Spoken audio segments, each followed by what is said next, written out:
after Paul's walkthrough, we will create the next session would be the session where we consolidate everything into a single notebook, and then we will walk through everything that we've learned from beginning to today, I'm assuming to today, so that it makes sense to everyone. Main reason being some people might not have gotten the chance to attend all the sessions, so we will review everything and we'll make it known that that meeting will be for that purpose. So Paul, over to you. I think I've made you co-host. You can project and you can start. We are ready when you're ready. Okay, thank you, Ayub. So Eunice was supposed to, oh, she's already here. Okay, so Eunice was supposed to complete last week's content on bag of words. Okay. And also do a little bit of stemming, and then I'll take it there to do Tf-Idf. Awesome. Welcome, Eunice. Thank you, Paul. Sorry, it was taking some time to join, but now I'm here. Okay, it's okay. Karibu sana, utatununulia mandazi na chai kila mtu as penalty. Who is supporting me on that? Paul will help me. Paul will help me buy some. Okay, so yeah, let me share. I've given you co-host, right? So you guys can just take it home. Okay, all right. So hopefully we were all in last week's class, hopefully, because we did bag of words, even though we didn't finish. We got a little bit fixed on the lemmatization and stemming, but today we'll check on lemmatization and stemming. Sorry, I'm opening my notebook. I'm so sorry today. I'm so messed up. So just a recap of what we did as my notebook opens. So we called in our data, and then Wamboi had cleaned the data. Remember, guys, in the other notebook for 2 weeks ago. So she cleaned the data. We removed the outliers. We removed the NAs, and then we removed the outliers, and then we cleaned the text. So as we started our preparation for bag of words, I remember we did further cleaning on the text, removing hashtags and whatnot, and then we went into stemming. So we remember we talked about stemming and lemmatization. Oh, first of all, we went through another notebook that was a simple illustration of what bag of words does for everyone to understand, because we had a problem. Viewing our lemmatized words because of the lengthy data that we have. So we went through the simple example that we could all see how text looks when it's not lemmatized and when it's not stemmed. And then after that, we were able to now go back to our data. We were able to go back to our data, and we tried stemming, but we had a problem because we could see that there was no difference. There was no significant difference between our original text and our stemmed text. Then we did lemmatization. Also, we could not see any difference. So we discovered that our lemmatizer was working when we give it a text, but when we use it in a loop, it was not working. So we tried figuring it out in the session, during the session, but we could not find any forthcoming solution. So we said everybody goes goes back and checks what exactly we could be doing wrong. So I figured it out, and we are going to check on it right now. Hey, my notebook has taken. Yeah, it's still open.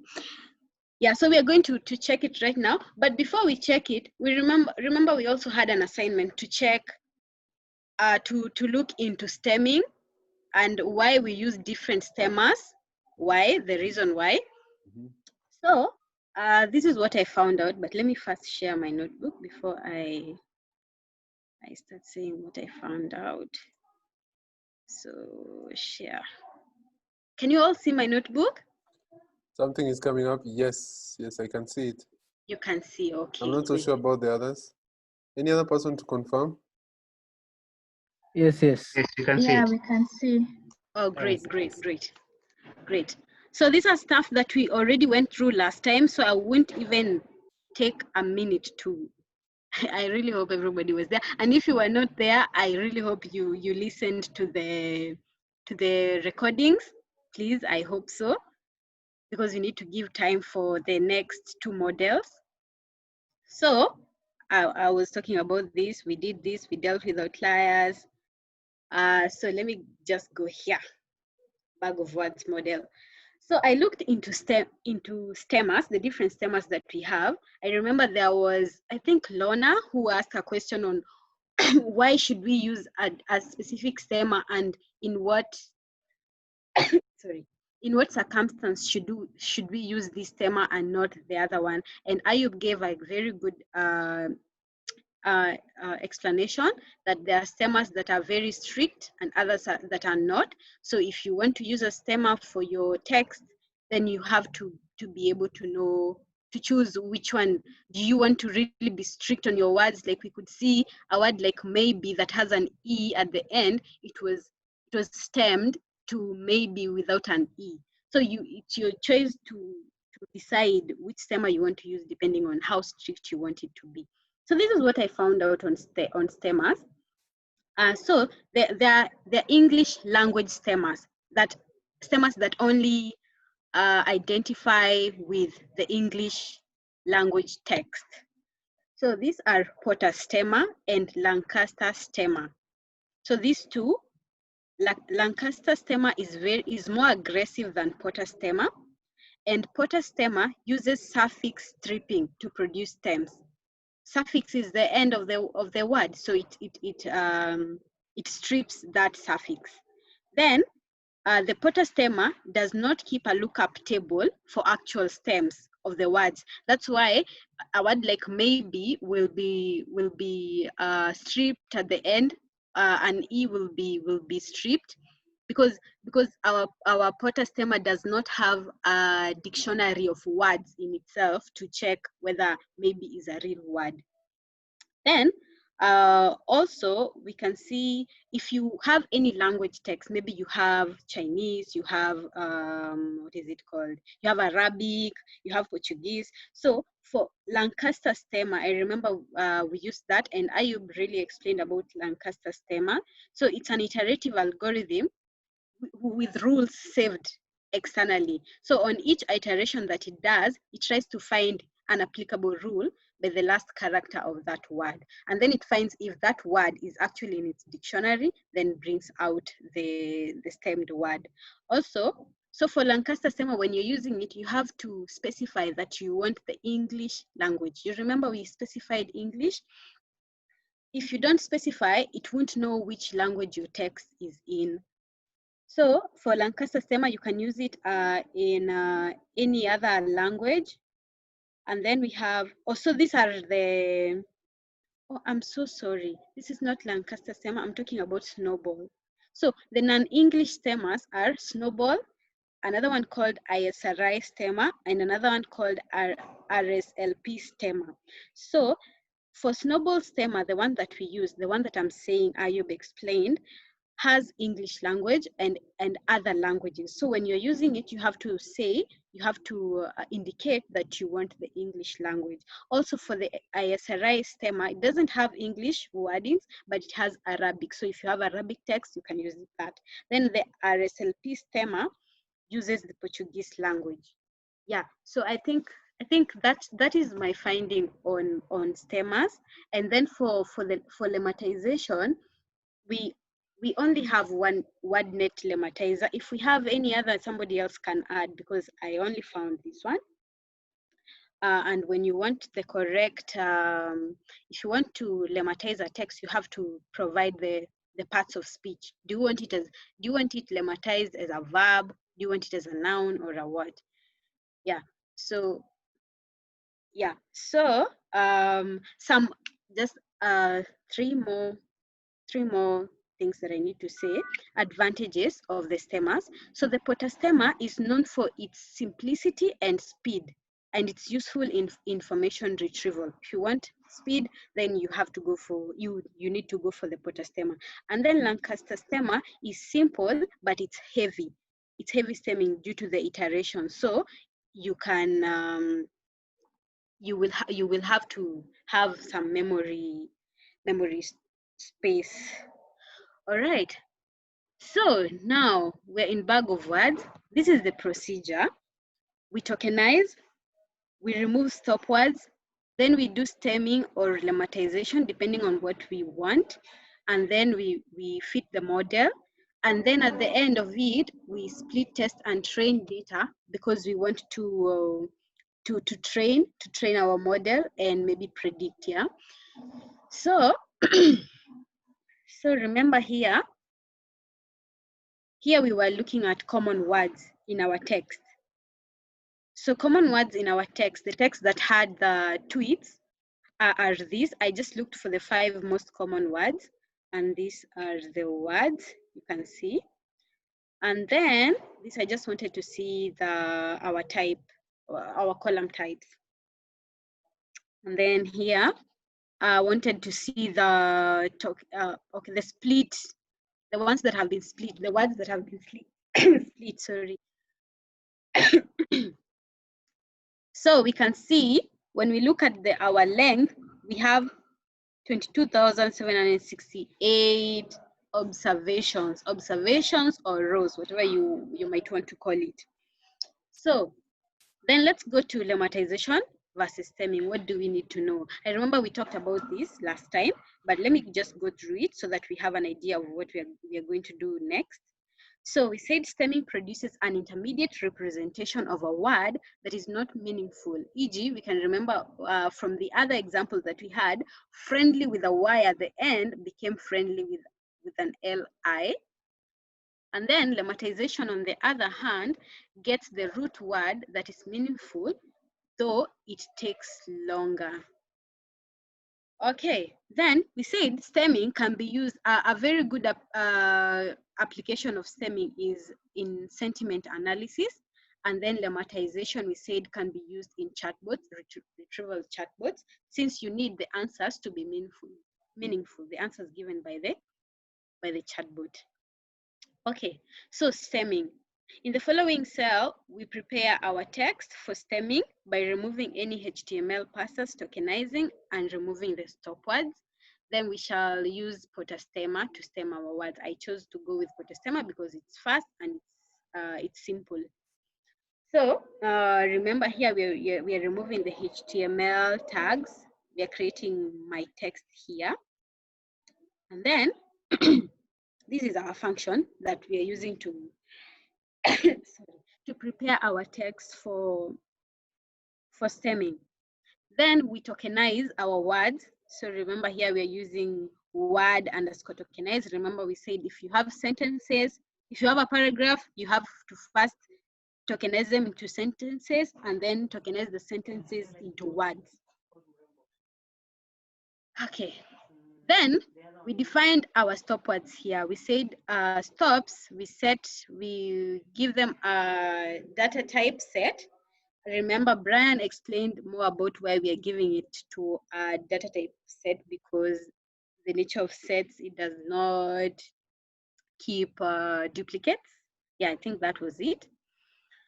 And then we remove the stop words. So we are creating these words that will take all the words if they're not stop words.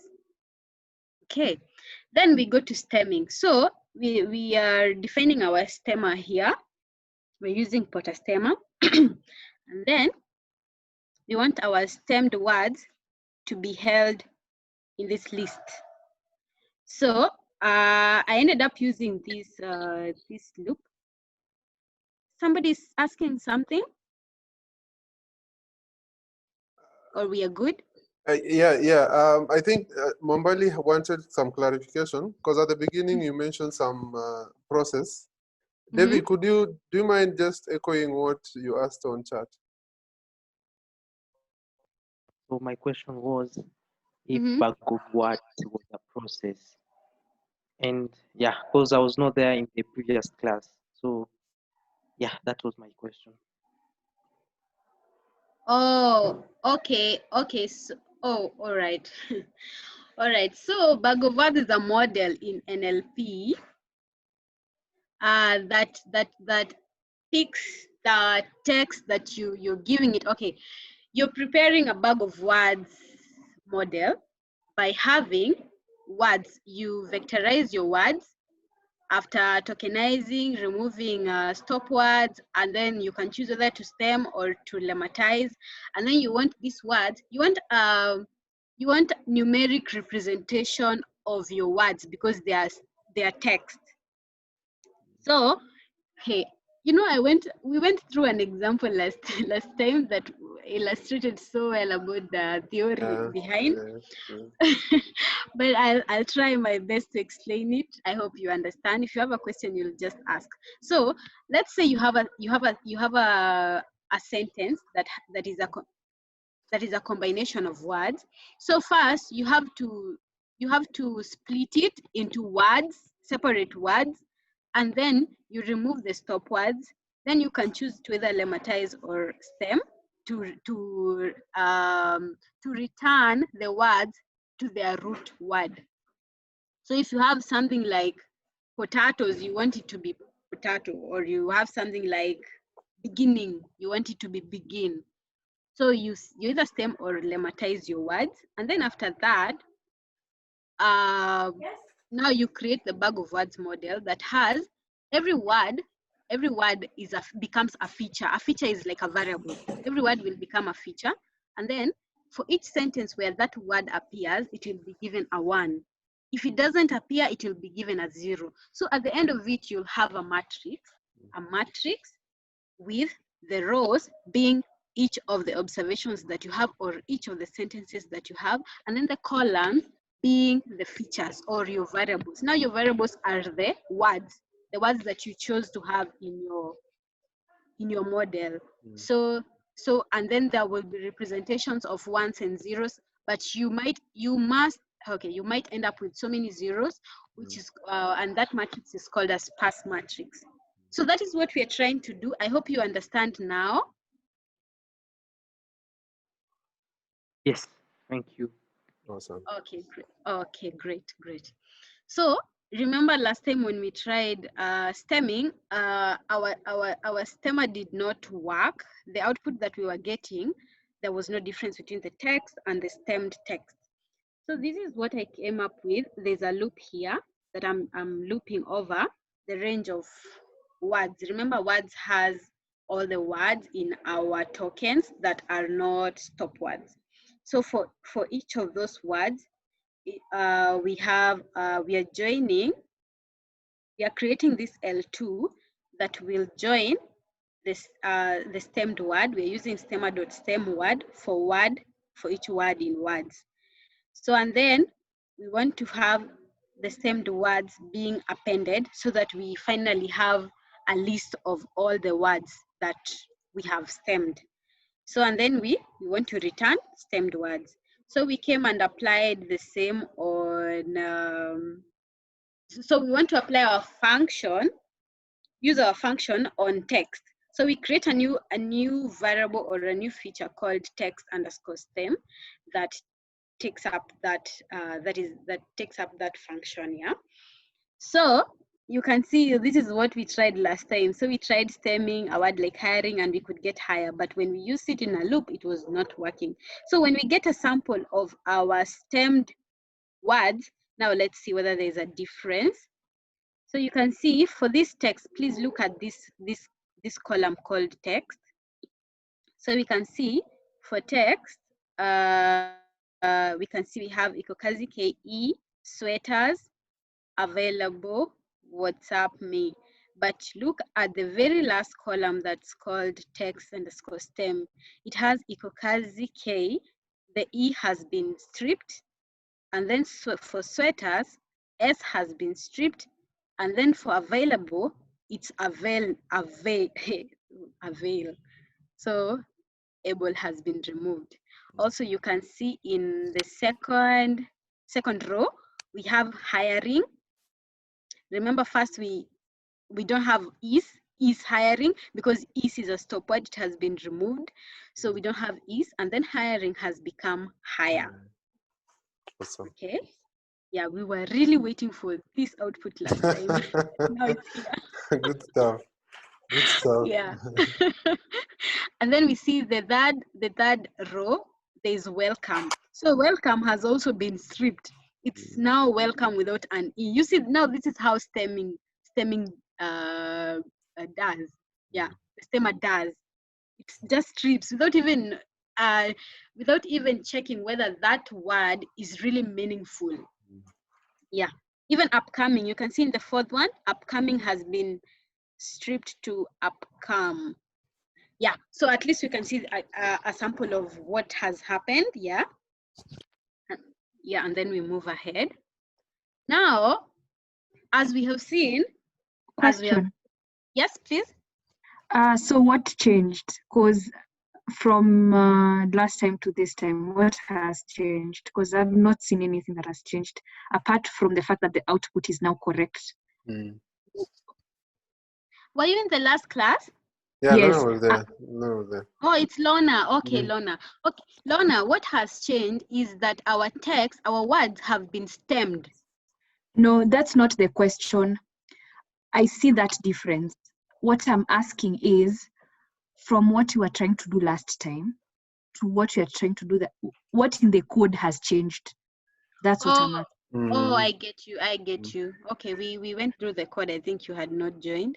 So here, what changed is that one, this code. You see this code here?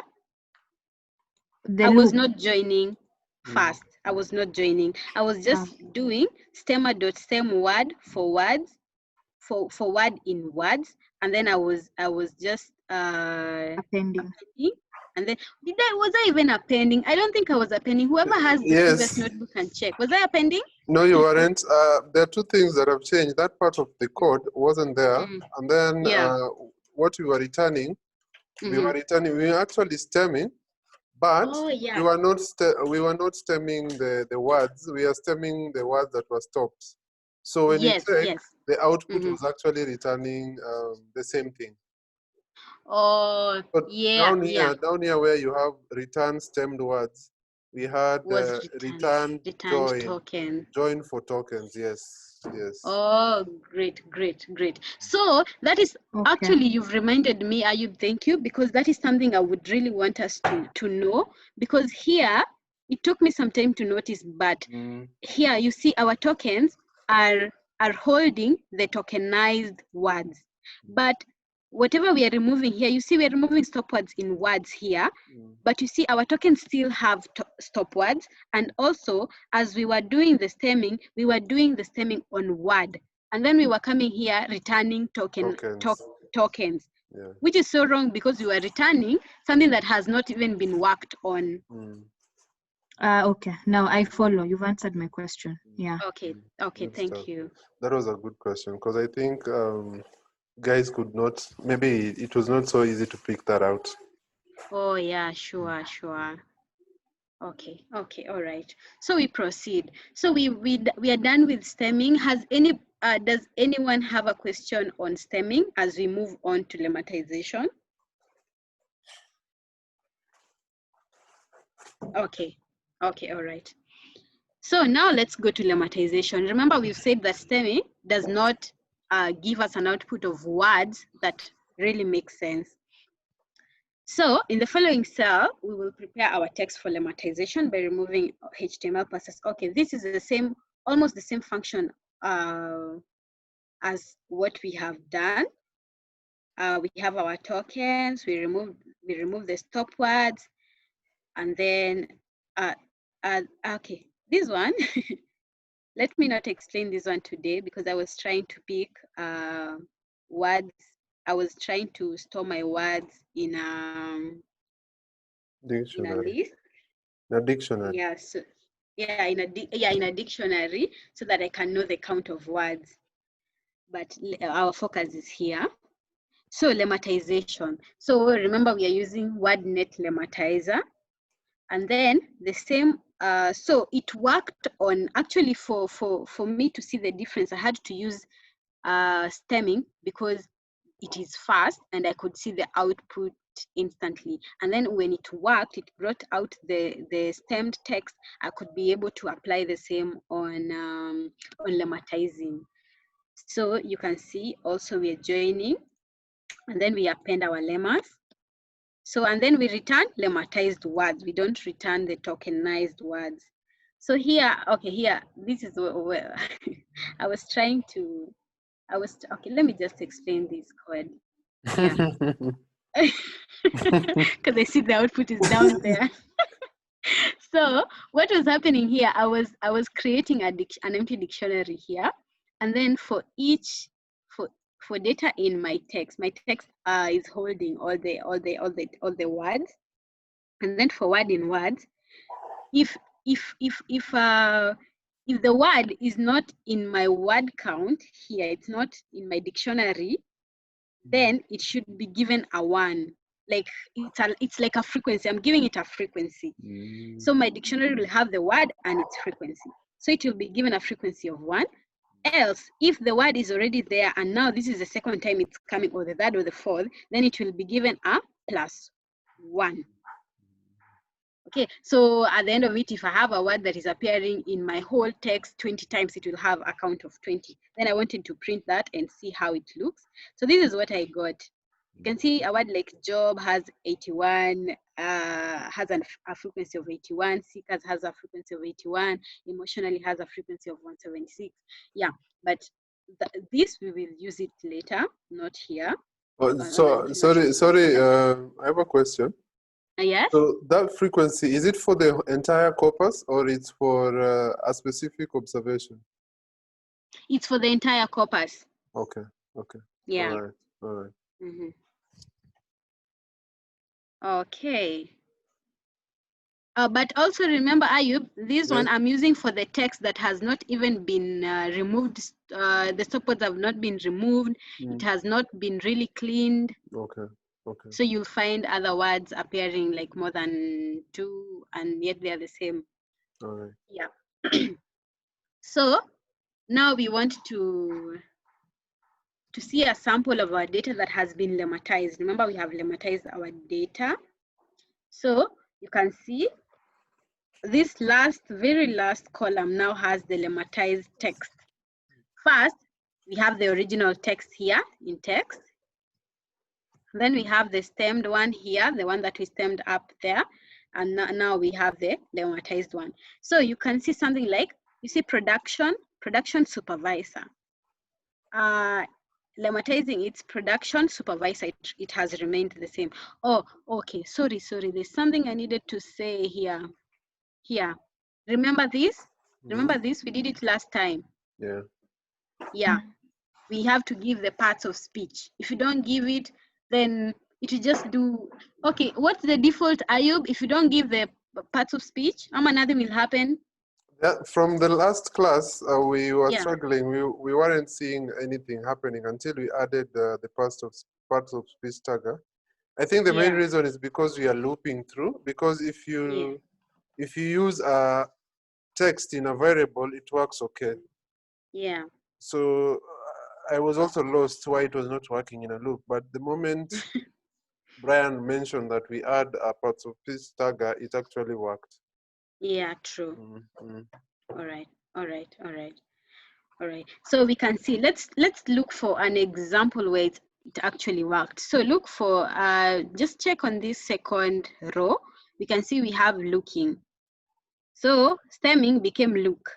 Also lemmatizing became look. But see this difference between stemming and lemmatization. We have looking for more job opportunities. We have the word opportunities. Stemming, it became opportune, but in lemmatizing, it becomes opportunities. Okay, it's a real one. Then let me look for one that is different from the actual text. Here, see, we have job opening. Look at stemming became job open. And then lemmatizing became job open. Yeah. Yeah, I think that makes sense. Let's see whether we have any other that we can check. I've seen hiring. Oh, hiring inline. 5 breweries. I'm wondering why Erico has not picked that because of the word breweries. Erico, are you with us? Yes, I'm 6 months sober. Oh, all right, so you can see the name. Yeah, so breweries hiring, and then I've seen breweries hire. So Lemma has actually made it its root word. Exactly, and then we can see for stem for the stemma has made it be brewery without. Okay, yeah. But it got it right with the hire. It got it right with the hire, the stemming. Yeah, it did. All right. So yeah, so we have seen the differences between stemming and lemmatization. So something else I did now. I now tried looking for. Sorry. Just before you go past that, I'm trying to really understand both. I've seen the difference between stemming and lemmatization, but do they get used like together or something? No, you choose one. You choose one. You see, if you're doing sentiment analysis, you would go with stemming because it's simple and it has a great speed, and then the word that will be stem will still retain its sentiment even though it does not make sense. But you see, if you're doing maybe a chatbot, you would go with lemmatization because it retains the meaning of the root word. Or you could go with the word without maybe lemmatizing, you know? Yes. Yeah, so for this case, sorry. Yeah, something else I would like to mention is I think this is another area where you just want to, it's like a laboratory where you might want to try out one, work with a model, see the results, and then try out another and see is there any significant difference in the outcome if you're doing a classification problem. Yeah. Hiyo ni kitu unafanya kwa ushaboeka, so unasema hii model yangu, what else should I do? Yeah, true. Yeah, so just go on. Yeah, okay, all right. So now we wanted to see our top 20 most common words after now removing the stop words and lemmatizing. So we could see job is still one of the top most, iko kazi ke, vacancy, hire, apply, iko kazi ke, and then you could see some. Okay, these are the quotes and what are they called, and the commas that were separating the words in the list. So you can see some have been actually attached to the word itself. So if you would want to proceed with the lemmatized words, then you would have to remove such. Yeah, we can see we have look. Yeah, so that is just a sample. Yeah, and then this is just a sample of words. Okay, now let's get into it now. So I was trying to obtain the most frequent words in our text so that we can move on with those words only. But I decided to just proceed because I could see those words in the dictionary up there when we were lemmatizing. I could see them. So that's why I just commented this text. Now we want to vectorize our words. You see these words that we have already tokenized. Okay, we have tokenized the sentences to get the words, and then we have removed the stop words. So now we have these words that we want to use to vectorize them so that we can make them look like a vector. So we use the count vectorizer, and then I decided to just move on with the text itself without using and not using the lemmatized text, because as Ayub said, this is like our you said it is like our lab. Yes. Yeah, so we try out different things. So even for Paul, when he will be talking about Tf-Idf, he did not use the lemmatized words, he just used the words. So later on, maybe we can try see whether our model will be different if we use the lemmatized words. But for now, we used the words. So we can see in the count vectorizer, we specified that the stop words are English, and then we want to analyze word by word. So, and then there's something else you can specify, the n-gram range. This shows, gives the combination of words. Do you want the words combined 2 by 2, 3 by 3? So you can give the n-gram range, but for us, we just want it to be one word, 1 by 1. We don't want it at equal job seekers, seekers free cover. But it is okay, it's something that we could also check out. This is our lab. So yeah, so I gave it an n-gram of 1 1. I think that's the default, Ayub, because I didn't have to specify 1 1. Yeah, so n-grams, yes, you don't have to specify. So it looks at individual word by word. Okay. And is the n-gram an argument of count vectorizer or what? Yeah, it's one of the parameters. Oh, all right. Yeah. So you have to have it in here, a comma and then n-gram range. Yeah. So we can see, and then I want to see, then I fit my model on my corpus. Corpus holds the text.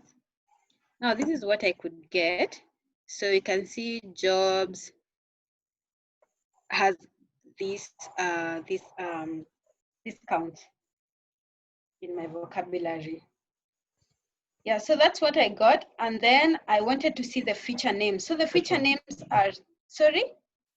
Sorry kusumbua, lakini do you mean like this is the count of words in your vocabulary, like your corpus? Yeah, that is what I mean. Or Paul, isn't that what it means, right? You're doubting yourself. Like job appears 10,815 times. Yeah, in our whole text of 27,000, is it 27,000 rows? So job appears 10,815 times in our whole corpus. Isn't that right? Yeah, Ayub? Yes. I like the way Erika is making you doubt.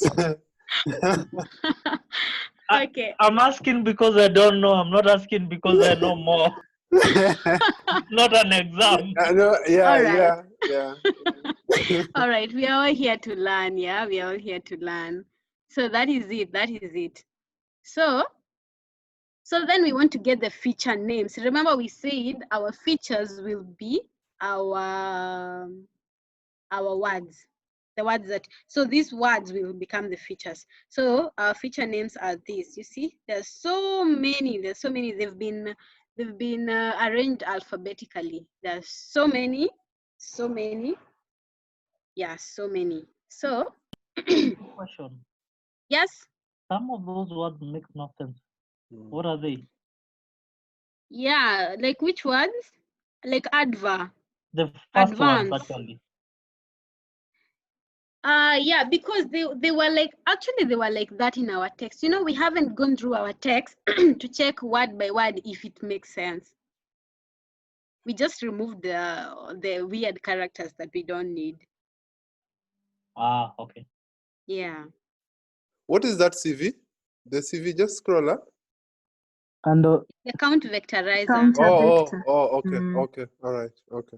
Yeah. while you're still there, what does the get feature function do?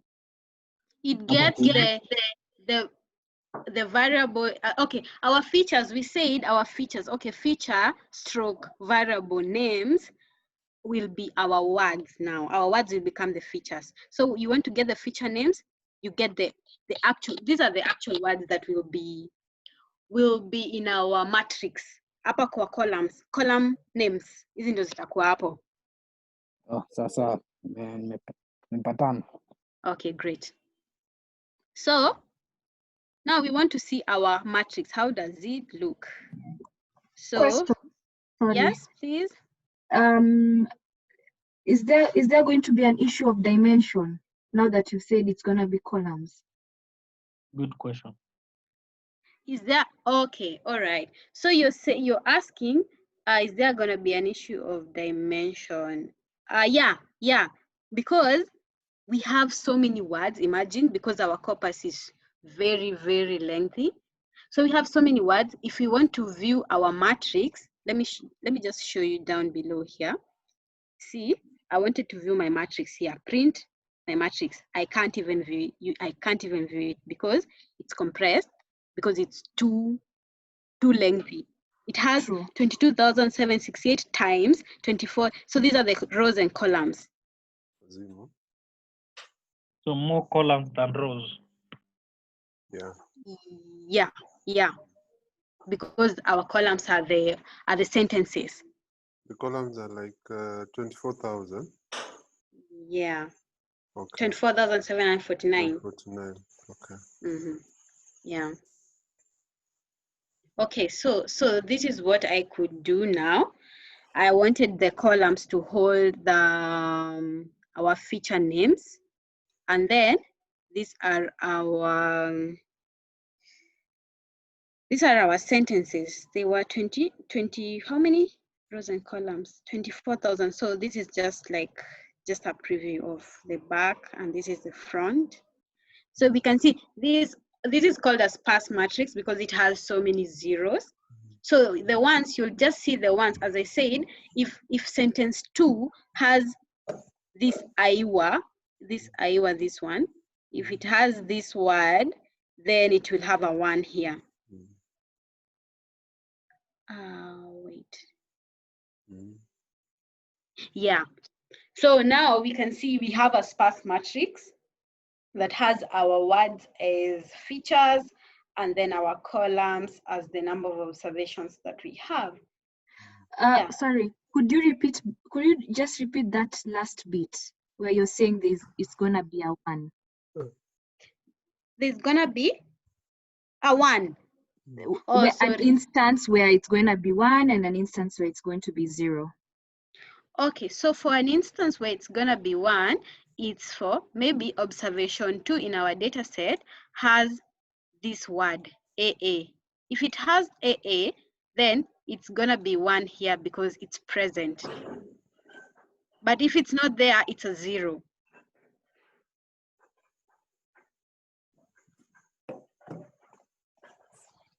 I could help to clarify that. Like a sentence like we are eating. In the column of we, let's say if the sentence we are eating is at 2, then under we that will be 1. Then under R that will be another 1. And where the column eat is, there will be another 1 to show that that specific word that is in the top, the name of the column appears in that specific sentence. Okay, I get it. All right. All right. Now I have another question. Yes, please. Like for example, you see the words from column AA to AM, PM, whatever. Like these don't make sense to an English person, but then now I'm asking, is it possible to like delete, get rid of the columns if you find like it's not, let's say for example, you're only finding those words in only two observations or less than 5 observations? All right, let me answer your question. You see, here we've used all the words that we have, right? Not regardless of their frequency. Yeah, maybe this AA has a frequency of 1 or 2 or 3. So when we are training our model, we will have to subset our vector, maybe to just choose all the words that have a frequency of more than 100. Because for instance, like this AAJ, it does not make sense. So the probability that it appeared more than 5 is close to impossible. So, or more than 100 times. So when we are training our model, we will have to select only the words that were very frequent and then use those to train our model. Does that make sense? Okay. Yes. Yeah, it does. And what Eriko has mentioned, it would be interesting because honestly, these words really don't make sense in anything. We could explore the possibility at individual level. Remember, ML is just experiments. Yeah. What would be the impact of, at the point where, just scroll up, at this point, what would be the impact of creating a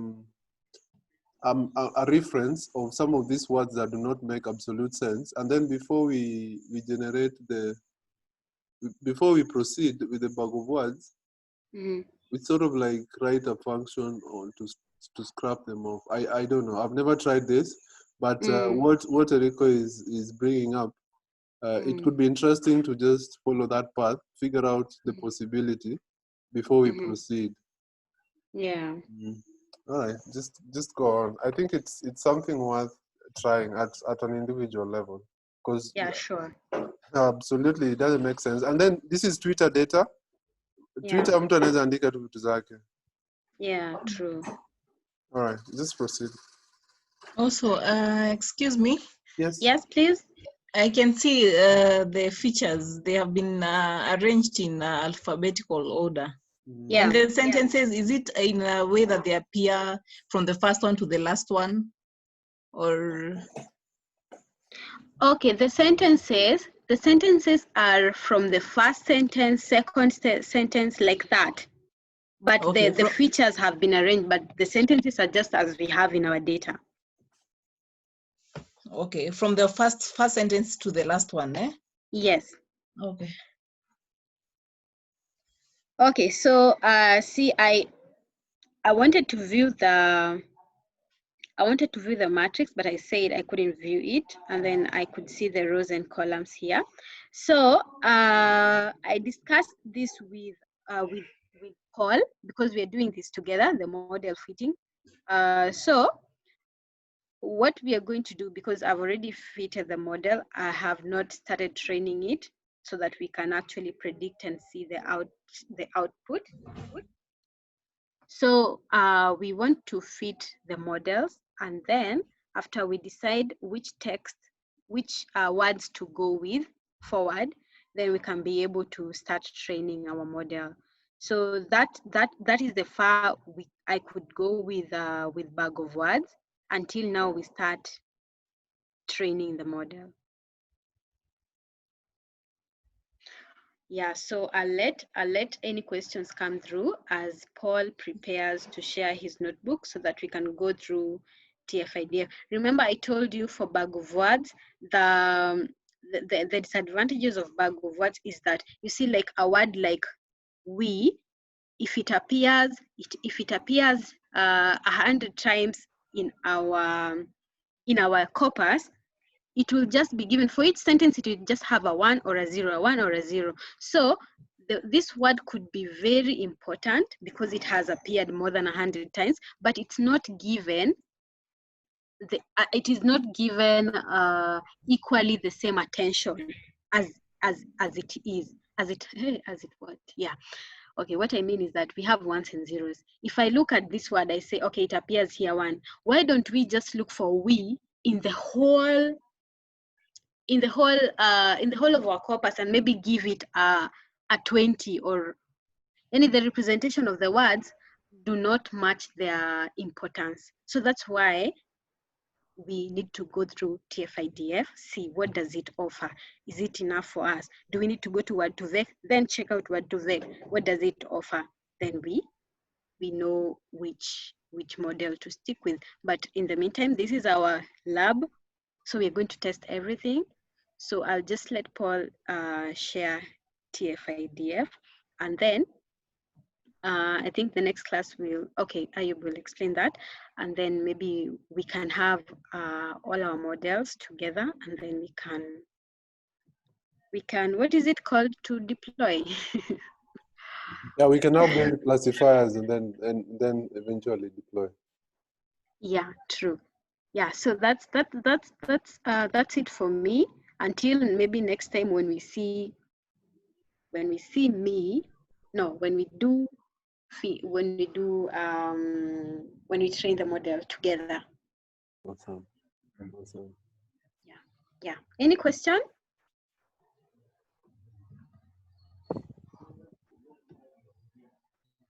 All right, then I'll stop sharing so that Paul, you're there. I hope so. Yes, I'm here. I hope you can hear me. Yeah, we can hear you. Let me Yes. just stop sharing. I've stopped. Okay. And then, Eunice, just before Paul, as Paul is sharing his screen, the notebook, I'll just plug it into the recording. So you'll share that info as well. Okay, all right. Asante sana, by the way. Homework tulipewa last week yenye tulipeana mimi hata sikuangalia. I'm sorry. But I can see umefanya job poa. Na kuna wengine wamenyamaza hapa lakini niko sure siko peke yangu. Nani alifanya homework? Eriko. Kwa class so siwezi sema sikufanya ama nilifanya. Watu waanze kujitetea. Karo ulifanya homework? Ukweli ama uongo? Hiyo nishajua jibu ni nini. Peke yako. Siko peke yangu. Watu wakuja kiroho. Kwanza Lona ako wapi? Lona ndiye aliuliza hiyo swali ya stemas. Ako wapi? Lona niko sure alifanya homework. Lona ulifanya homework? Nilifika nusu, alafu hapo ndo niliachia. At least huyo alifanya nusu. Unaona yuko solo. Niju watu wengine wajaongea hapa. If I start mentioning names, utaona tu watu wana left pole pole. Siko peke yangu. I have brothers. Thanks Eunice. Thank you very much. That was really good. Thank you, Eunice. Okay, welcome. Yeah. Paul kwako sasa. Okay, thank you, Eunice. So what I'm going to cover is based on what Eunice has just been taking us through. So Tf-Idf is just an improvement of bag of words. So before I go into Tf-Idf, what it does, I would like us to check an example of this particular sentence. So if you have this sentence and then you use bag of words, so bag of words is going to create a sparse matrix with each and every word having a value. So if you look at this sentence, you'll see that each word is appearing only one time. So if you use a bag of words, then that means we will not be able to separate the words on which word is more important in this particular sentence. So you can be able to tell that by just reading the words, you can be able to tell that what is more important is the job and the opportunities. But now if you just use bag of words, you now get a sparse matrix that you cannot be able to differentiate which is the most important word for this particular sentence. So you'll just bear with me because this particular model, I'm going to go into the mathematical bit before we get now to go into the code. So I hope you'll be able to follow. And if you have any questions, feel free to ask. So let's start. So Tf-Idf, so it stands for term frequency, inverse document frequency. So you can see it, these are two terms. So we have the term frequency and we have the inverse document frequency. So the definition for Tf-Idf, the one I got was, it's a numerical statistic that is intended to reflect how important a word is to a document in a collection of in a collection or a corpus. So you can see the challenges faced by a bag of words are usually, they are solved when you use Tf-Idf. So basically we could say that Tf-Idf is an advancement of what bag of words does. So just to get a deeper understanding of what Tf-Idf is, if you can remember what the sparse matrix that Eunice has just shown us, for each and every word, it's being given a value, let's say 1 or a 0. But now when it comes to Tf-Idf, instead of giving it a word a value that is either 1 or 0, Tf-Idf, what it does is that it gives that particular word a value between 0 and 1. So this means that the value will be a probability. So for each and every word, so if I go back to my sentence, so let's say for this particular one, you are looking for more job opportunities.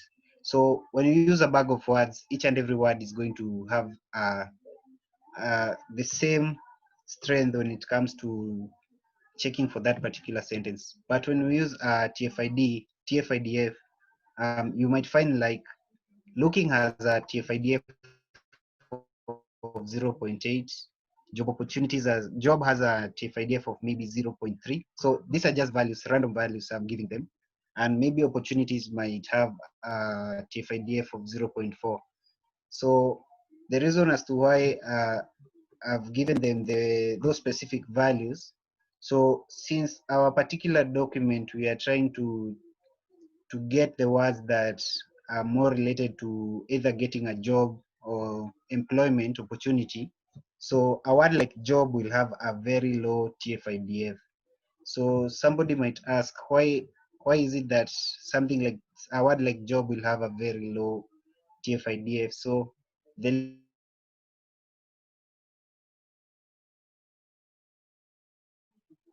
okay, not like a heavier, not, let me not use that term, but when the Tf-Idf is low, then that means that that word is very important. But if the Tf-Idf is very high, that means the word is not that much important. Yeah. So yeah, exactly, Silas. So Tf-Idf tries to give each and every word a weight in that document. So you can be able to know, like, this particular word has this and this particular probability in this corpus. So Tf-Idf is mostly used for search engines. So Google has been using Tf-Idf because it gets the importance of each and every word that you type in the search box. So it makes it easier for Google to give you recommendations of websites that are close to what you're trying to search for. So let me get into I'll get deeper into the mathematical bit. I hope you're going to follow along. Okay, so Tf-Idf, as I said earlier, we have the term frequency and we have the inverse document frequency. So just to break it down, for the term frequency, the term is the word. So you can see we have the term frequency multiplied by the inverse document frequency. So that's the Tf-Idf. So for this particular project, I first did the term frequency, then I did the inverse document frequency separately so that you can be able to see the difference between the two. So for this particular notebook, I'll be using T as the term, which is the term for the word. D will be the document. So the document is that column that we are working with, which was the text column. And then N is the count of the corpus. So I'll explain later. You'll see how where each and every word, where each and every term is coming in. So the corpus is the total document in that we are working with. So this is just a this is the formula for getting a Tf-Idf. So as I said earlier, Tf-Idf is you just get the term frequency and the inverse document frequency, then you multiply the two. So for the term frequency, it's very basic, but for the IDF, I know it might get a little bit confusing, but to make the IDF a little bit easier, so I'll explain later. So for this particular formula, so if you don't like math, don't worry, because we have a library for doing all of this.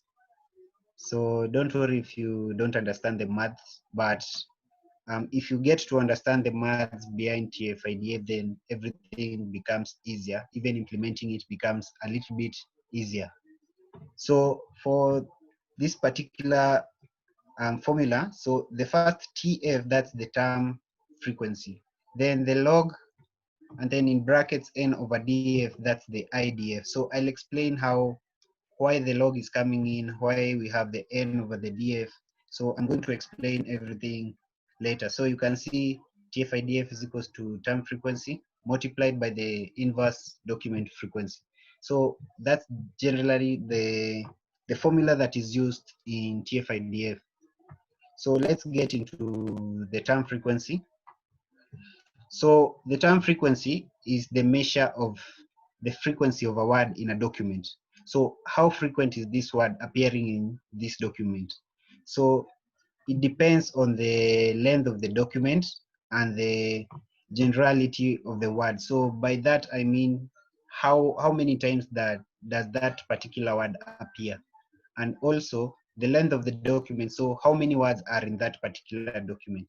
So maybe if we have a document that has 1,000 words and we want to check, for example, a word like document in that particular corpus.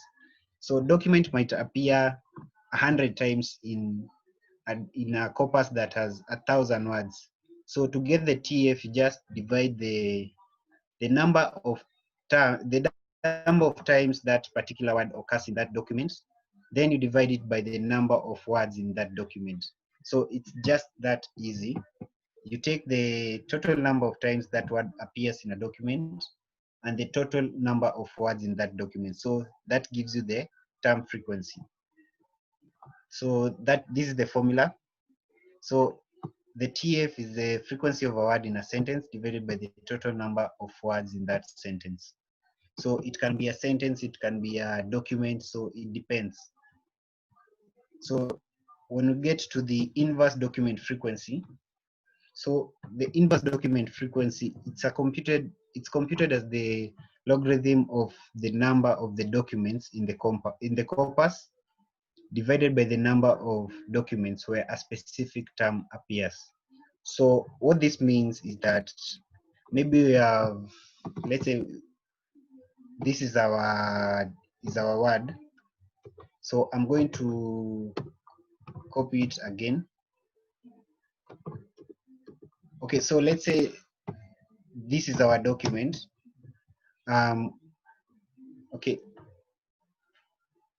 Okay, so let's say this is our document. We are looking for more job opportunities, looking for more job. So if we are getting the inverse document frequency for this particular sentence, so the IDF will be, let's say, for example, we are checking for something like job. Particular sentence it will be, we count the number of times job appears. So for this particular one, it's 2 times, and then we count the number of times, the number of words in this sentence. So for this case, it will be the number of words in this sentence is 9, and job is appearing 2 times. So the term frequency will be 2 divided by 9. So that's the term frequency. So when we come to get the inverse document frequency, we are going to take, for example, so this way it's going to get, this is the difference between the two. So let's say this is our document. We have the first sentence and we have the second sentence. So this is the second sentence and this is the first sentence. So we want to get the IDF of this particular word.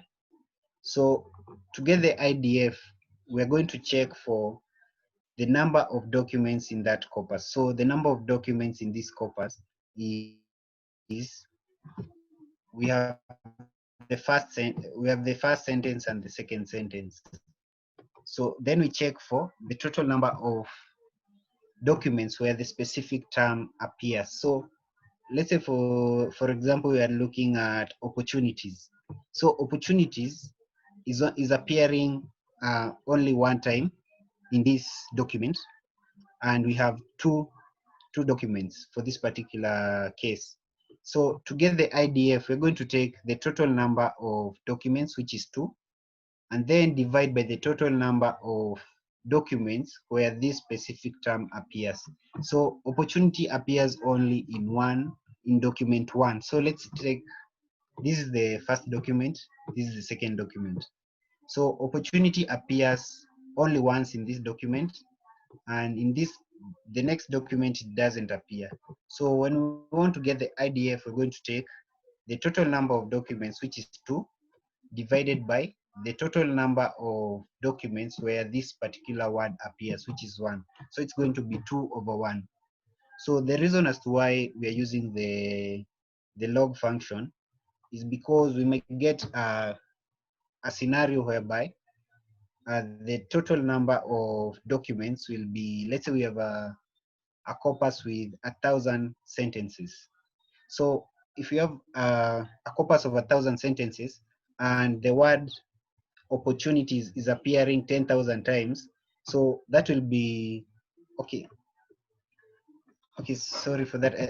I think I just said 1,000. So I meant, let's say we have a corpus of 1,000 sentences, and the word opportunities is appearing 100 times in that corpus. So to get the not 100 times, but it's appearing in 100 sentences. So in that whole corpus, for 100 sentences, that's where the word opportunities is appearing, but we have 1,000 sentences. So to get the IDF, we'll take 1,000 sentences divided by the number of sentences where opportunity appears. So this means that it will be 1,000 divided by 100, which is 10. And since we don't want to work with whole numbers, we decide to use the log function so that the number can be compressed to be between a number between 0 and 1. So it will give us a kind of a probability. So for the term frequency, for this one, we don't really have to use a log function because there's no particular case where you'll find the frequency of a word is more than the frequency of the total number of words in that document. So that's basically I'll say the simple math between Tf-Idf, whereby to get the Tf-Idf, you multiply the term frequency and the inverse document frequency. So up to there, is there any question? I have one. So the Word Yeah. document here, you refer to the sentences, right? Yeah. Okay. So actually, there are several ways to do Tf-Idf. So we have character level Tf-Idf. We have the next one. So we have character level at Tf-Idf. We have word level Tf-Idf, and we also have n-gram Tf-Idf. So it depends with what you're trying to do. So if you're dealing with just a sentence, maybe you can do a word level Tf-Idf. You can also do a character level Tf-Idf, whereby you only check for the words themselves.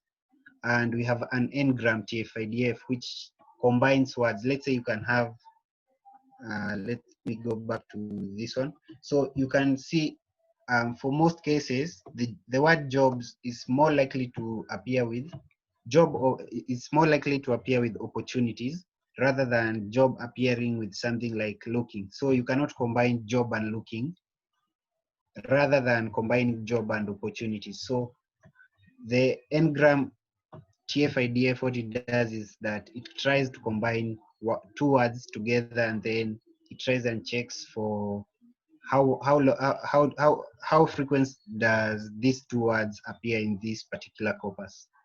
So I think I've answered your question. Yeah. Okay. So is there any other question?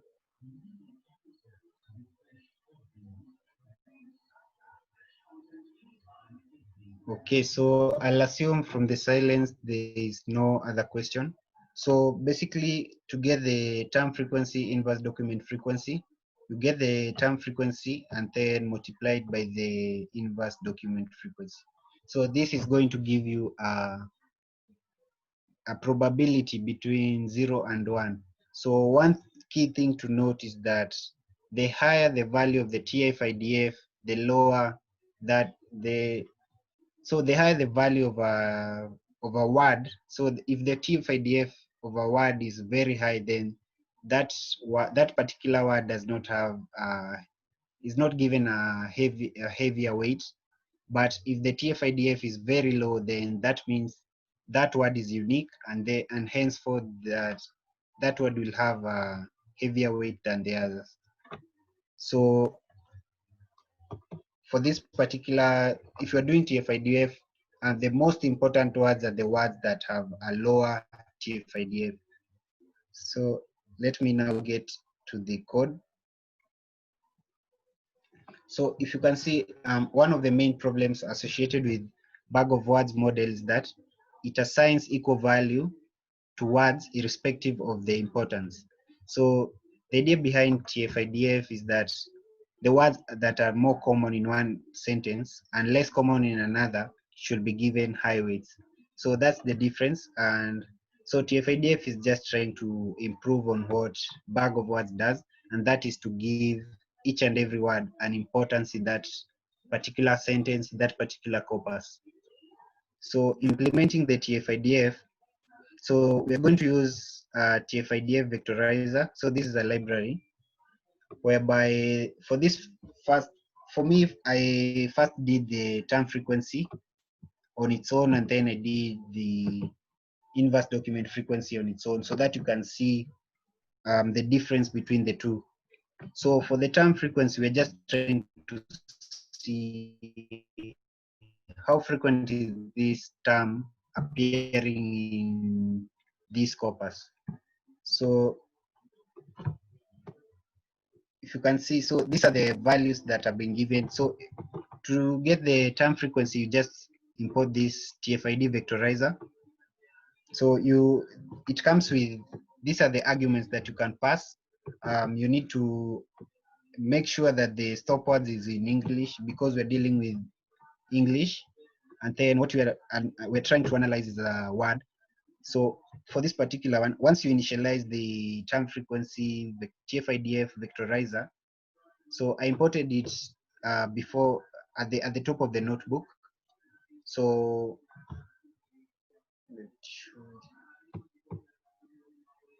I imported it. So to import Tf-Idf,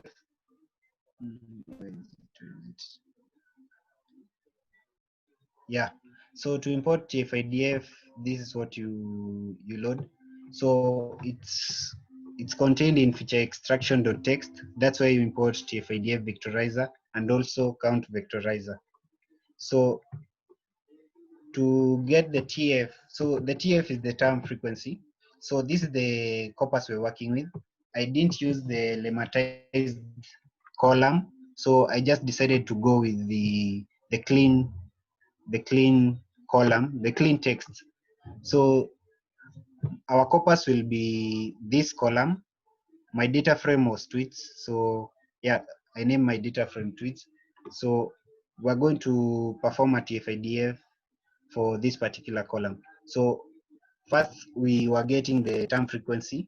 So the term frequency is just to get how frequent is this word appearing. So you can be able to see once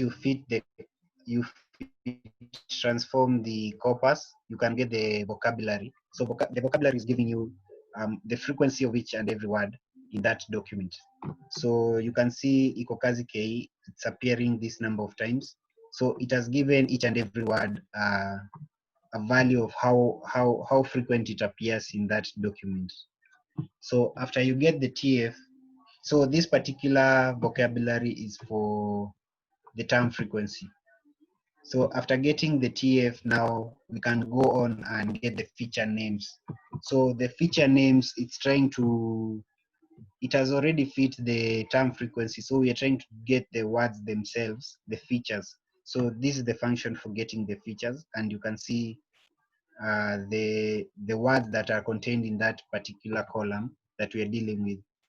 So this is the most important thing, getting the TF. So these are the TF, the term frequency. So you can be able to tell each and every particular word, how frequent it appears in that word. So after getting the term frequency, now we can get the inverse document frequency. So for this one, I was trying to create a sparse matrix for how frequent a word appears. So you can see it's the same as the one we used in bag of words, because bag of words tries to check for how frequent a word appears. So this is a similar sparse matrix to bag of words. So after we do the inverse document frequency, now this is where you'll now start noticing the differences between bag of words and Tf-Idf. So for this one, we have already transformed the words into numbers. So if you can see, this is a word that appeared 19,798. So instead of printing out the word itself, we printed out the numbers. But that is just, we can just change the code and add the words themselves, which the words are the ones which we got from the document. Let me show you. So yeah, so you can see, let's say for a word like hustle, so instead of outputting the word hustle, we output this particular word and then the term frequency itself. So it's giving it each and every word a weight. So you can be able to see this particular word has been transformed to be 7.8. So it's giving each and every word a particular weight, but we still haven't done the IDF. So I'll show you. So for this one, the numbers on the left, these are just the words transformed into numbers, and then these are the weights given to each and every word. So if there's any question you can ask. So let's now get to the inverse document frequency. So for the inverse document frequency, now we want to know how many sentences. So for our case, we are dealing with a column that has sentences. So we want to know each and every particular word. We want to give it a weight for how many times it appears in each and every sentence. So for this particular IDF, we want to get the total number of sentences and the total number of sentences that contain a particular word. So by doing this, we can now give each word a weight, which is the IDF. So this is actually pretty simple. To get the IDF, you just initialize the IDF, and then using the model TF, which we imported, you can just use tf.idf then underscore. So it's going to give you the term frequency. But now to merge them together with the exact words, so we need to know, for example, AA, which doesn't even make sense. We want to know its IDF. So to do that, we include this code here, whereby we merge each and every word into a dictionary with its importance, which is the IDF. So you can be able to see the Tf-Idf is actually pretty easy. You only need to know to understand the maths behind it and how it works. So this is the dictionary that we got. So it has given each and every word a value. So you can see this is the IDF for each and every word. So after that, now we want to to know which words have the highest Tf-Idf and which ones which words have the highest IDF. So we are dealing with IDF for this one, and which words have the lowest IDF. So the words that have the lowest IDF are the most important words for this particular project, and the words that have the highest IDF are the least important, so we don't need them. So checking for the first 5. Question, sorry. Yeah.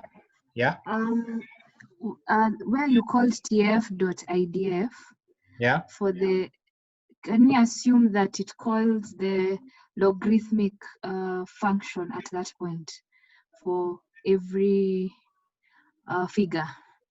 So like, remember where in the calculation it was n over df and the logarithmic function of that, yeah? Yeah. So when you call it IDF at that instance, it does that calculation in the... Yeah. Yes, so it does everything for you. So this IDF is a function that is already in the Tf-Idf vectorizer. So when you load the library, it's going to come with this particular function. So if you just want to get the IDF, you just call the model and pass in the IDF function. So if you remember, we have already fitted the model to our column. So once we call this particular model, it already has the values, the words themselves. So if you pass it with the IDF, it's not going to get the inverse document frequency for each and every word in that corpus. Okay, that's clear. Okay, so for this one here, we want to get the, so this first one, we want to get the feature names. So these are the features. So the feature names are the words themselves. So to get that, we convert them into an array.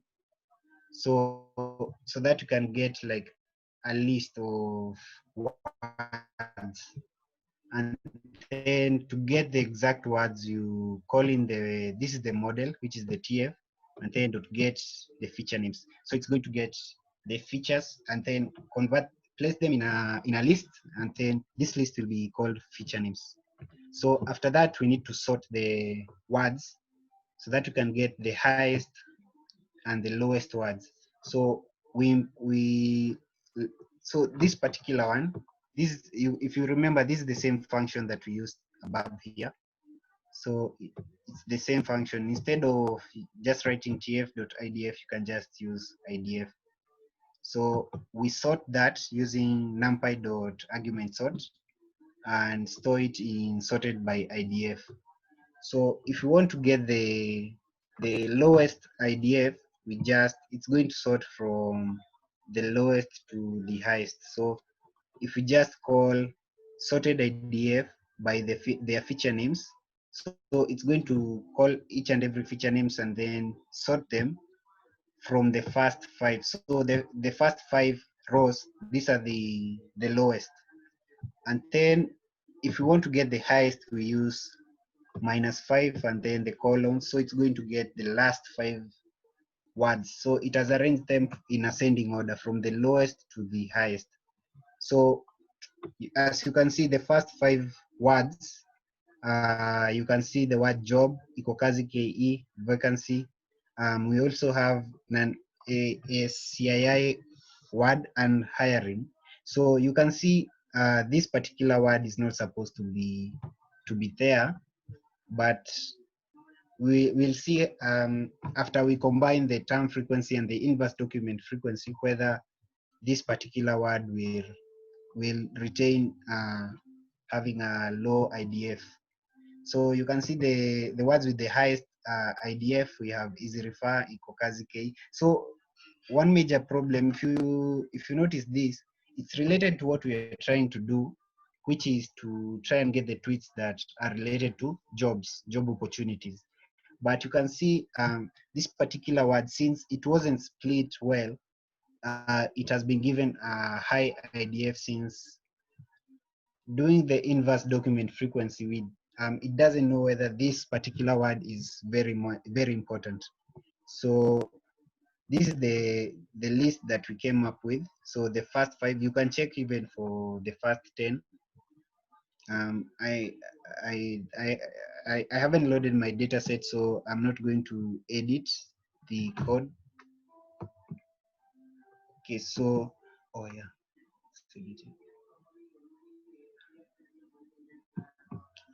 okay, so I don't want to run because I'm not sure that it will take time, but these are the first 5 words that we were able to get that have the lowest IDF.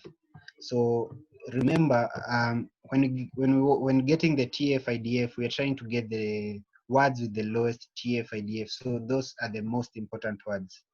So I've left a summary here. So the more times a token appears in a document, the more weight it will have. However, the more documents the token appears in, it is penalized and the weight is diminished. So what this means is that you might have a word like they. So a word like they might appear a lot of times in a document. And since we want to get rid of those words that appear so many times, since words like is, to, they might appear in each and every sentence that we have in our corpus. So we are going to penalize. Yeah. Is there anyone with a question? No, it's okay. You can go on.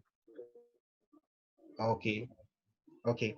So what this means is that if a word appears too many times in each and every, in so many documents, then we're going to penalize Tf-Idf score, which means that it won't be important to us. So if you see, let's say like this particular, let's say this is our corpus. So a word like is going to is appearing a lot of times in this corpus. So it's going to be given, it's going to be penalized each time it appears. If it appears a lot more times, it's going to be penalized. So what this helps us is that a word like engram will be given a higher weight since it doesn't appear that much time. So using Tf-Idf, we will be able to identify the unique words. So to combine the term frequency and the inverse frequency document, this is where now we do the Tf-Idf. So before I get into that, what is the importance of Tf-Idf? So Tf-Idf helps us it helps us to understand the importance of a word in a sentence. So this is very important since in bag of words, we are not able to get the importance of a word. Tf-Idf also helps us to know the words with more frequencies in this particular document. And if you remember, if a word appears so many times, it is penalized. So this makes the words that appear too much, they lose the meaning. So we won't focus much on them. So it also helps us to ignore words that are misspelled. So if you remember, during the lemmatization, you could see the difference between lemmatization and stemming. So for Tf-Idf is that it takes the word at the root, so we don't lose the meaning of the words. So even if a word is misspelled, then we can still be able to get the weight of that particular word. So to combine the two, Tf-Idf and to combine the two, term frequency and the inverse document frequency, and now we can fit our new model. So I called it new one, and I fit this is the column that I fit, and I didn't use the lemmatized column, which is something we're going to do before next week. So after doing that, so this way now we get the term frequency inverse document frequency. After doing that, you can now be able to see there are some words which are appearing that were not appearing in the previous when just doing only the IDF. So you can now see non-ACI word has been penalized. So it falls under the words that have the highest Tf-Idf, and words like get hired are now appearing in the words with the lowest Tf-Idf. Now we can be able to know the words that we can be able to focus much on when building our models. So if you want to check the corpus, the one that we trained, this is the corpus that we trained, and it's going to give you this is the frequency that each and every word is appearing. So this is just like a term frequency. So, but if you check at this, so this is what we trained, and this was the results that we got. So you can see there's a very huge difference between combining the TF and the IDF than just using the IDF alone. So you can see for the IDF alone, without combining with the term frequency, this particular word was appearing with the lowest IDF. So it's being misclassified and it's not supposed to be there. But now after combining the term frequency and the inverse document frequency, you can see there's a change. It's now being given a high Tf-Idf score because it has been penalized each time it appears in a document. So I haven't yet, I was supposed to train, but I didn't go much into that. So I think we were supposed to do that by today, but I was not able to complete the model itself. But I think up to where I've gotten, I think you cannot be able to get a clear understanding of why Tf-Idf is better than using a bag of words, and how you can be able to use the term frequency, inverse document frequency, to get the importance of each and every word in that document. So I think by next week, we're going to do the models and then compare between Tf-Idf, bag of words, and word to vec, and see which models performs better for this particular case. So if there's any question regarding Tf-Idf, feel free to ask. I have a question, or rather, Yes. 3 questions. So Yeah. my first question is, Yeah. why did you opt to use the clean tweets as opposed to the lemmatized texts? So this is where I'm coming from. There's a point where you mentioned that we want to also avoid the fact that maybe there's is and there or whatever, those words that kind of appear many times. Yeah. So why did we then choose to go with the clean tweets and not the lemmatized? That's my first question first. Okay, so just to answer that question, we were doing, as Eunice was doing the lemmatization, that's when I was doing the Tf-Idf. So if I had to wait for Eunice to complete so that I could do the term frequency, then it would have limited me. I'm not sure that I would have been able to finish. So I decided to just use the default the default column, the clean column, as we wait to finalize on the lemmatization and stemming, so that after we finalize on lemmatization and stemming, now I can just change, I'll just change the column itself, this column here, and then run the code. Yeah. So actually, I think using the lemmatized word is actually much better, because I thought so. Yeah. Okay. So now my second question. Yes. Now, you see where you have your features, where we did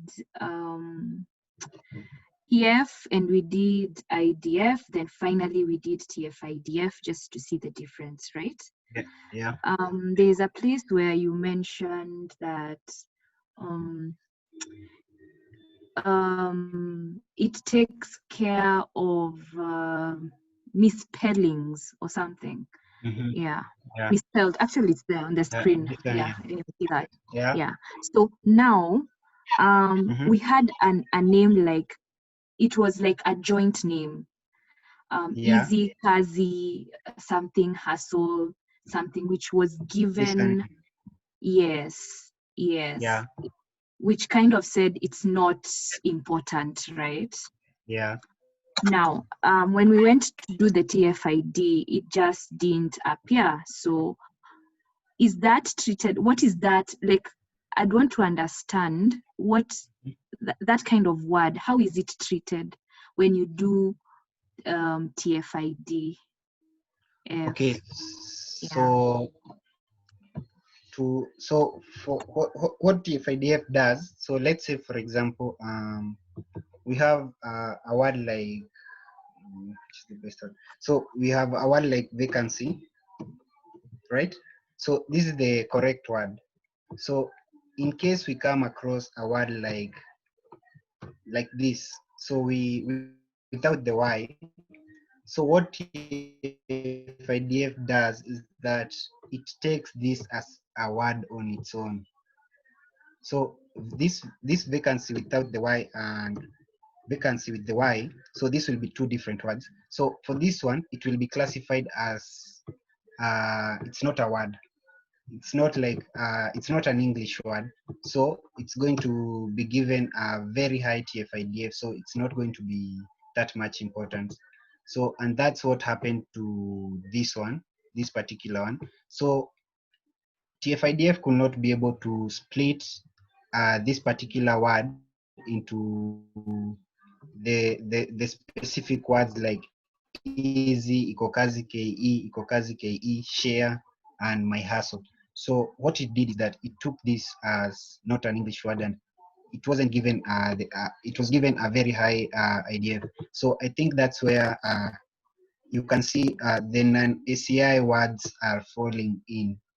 So these particular words, you can see that the words with the highest Tf-Idf are the words that don't make any sense. So after combining the term frequency and the inverse document frequency, maybe we got different words that have been given a higher Tf-Idf than this one here. So you might find that this word, yes, it had the highest IDF, but now when you combine the TF and the IDF, we got other more words that have a higher Tf-Idf than this particular word here. So the expectation here is Yeah. that even that easy Kokazi word should also have a very high IDF, only that it just didn't make to be the top 5. Yeah, exactly.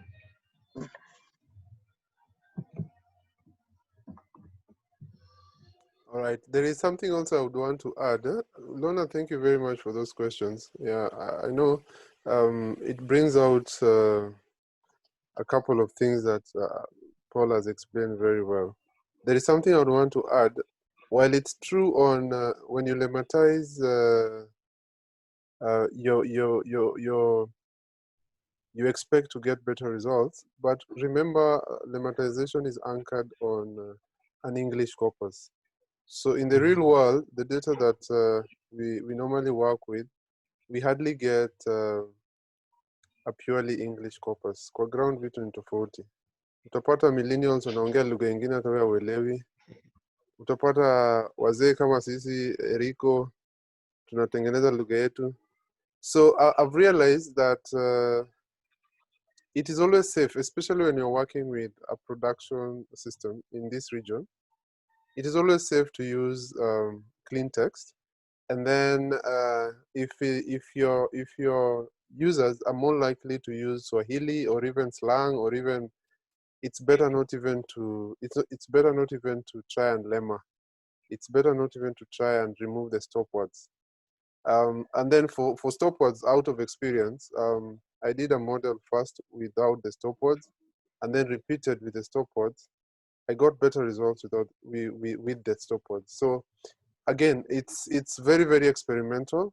And until you take your model to the end and test it, especially now the classifier, you test it, it will give you a very good reason now to revisit some of these things. Yeah. I think using clean tweet is equally okay. Using lemmatized is also equally okay. But you need to consider who's your customer. What do they talk about? Mtu akiongea hapo Kijaluo ama Kiswahili ama slang ama Kisapere, Lemma itafanya kweli so you might get poor results just because of the decision you made. That's what I just wanted to bring out. And I really like the fact, Paul, you've split it. We've seen TF, we've seen IDF, and we eventually saw Tf-Idf. It came out really, really well. Thanks. Okay.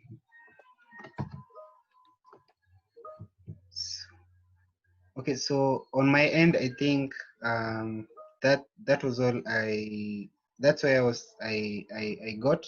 So what I've remained is just to train the model and check its performance using any metric score, so that you can know whether the model is performing better, or so that you can be able to compare between Tf-Idf, bag of words, and word to vec. So I hope by next Wednesday we will be done with the 3 of them, up to the modeling and the checking for the accuracy scores. Perfect.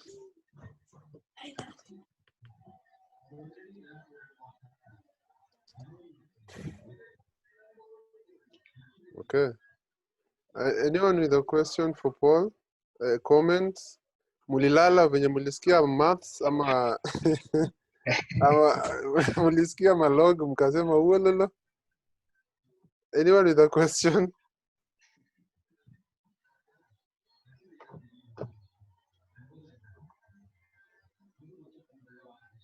Majameni. Ama watu wameanza kupika. Deno, where you got Nelly, Stephanie. Niko sina swali. Hauna swali umeelewa ama una swali haujaelewa? Unajua both could be true. Either of those could be true. Catch up, nitafuata pole yangu. Sawa. Okay. I have a comment. Or rather, is it a question? I don't know.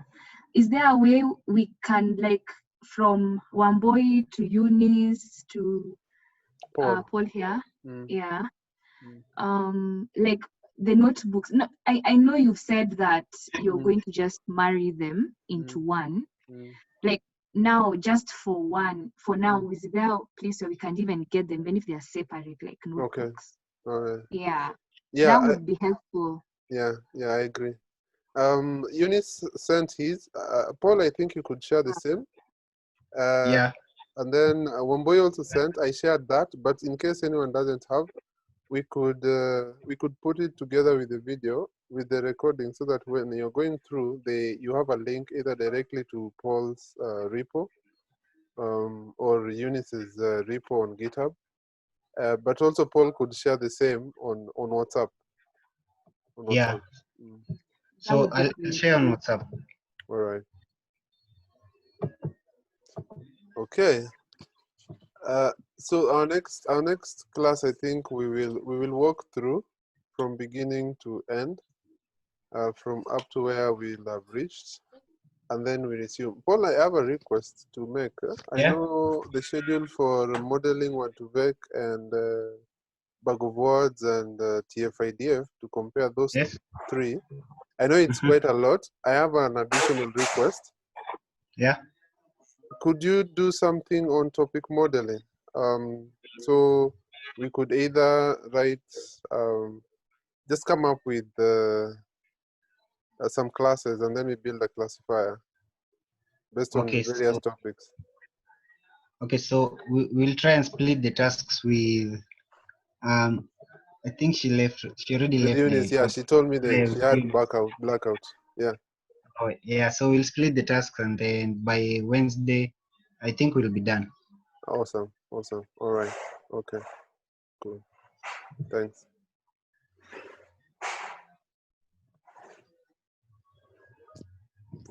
Kuna maswali? Kuna watu wanaogopa maths hapa. Devi? Yes, Tuko poa? poa. Tuko poa kabisa. Macrin, Tuko poa. ama maths imekufukuza. Hapana. Umesikia tu log ukasema okay. Lakini nani Paul ame-explain poa, si ndio? All right.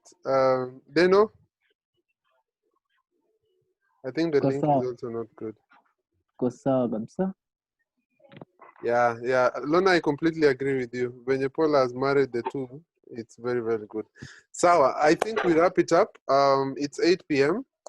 Thank you, guys. I really, really hope you guys are benefiting. And pole, we will get there. Paul, this was such an awesome class. You really put it together very, very well. Good stuff. And we are waiting for your notebook and any other info. Ukiwa na swali yote, please direct them on WhatsApp or directly to Paul. I know he will be able to help you out. If there is no other question or answer, wale watu wa mandazi, Paul, lazima tupikie mandazi next time. Wewe na Eunice. Eunice ametoka na Mtengeneze mandazi ututumie next meeting. Sawa. Until next time, you guys stay safe. zitakam. Wazi. So you guys stay safe and keep learning. All the best. And let's share the knowledge that we learn even outside the team.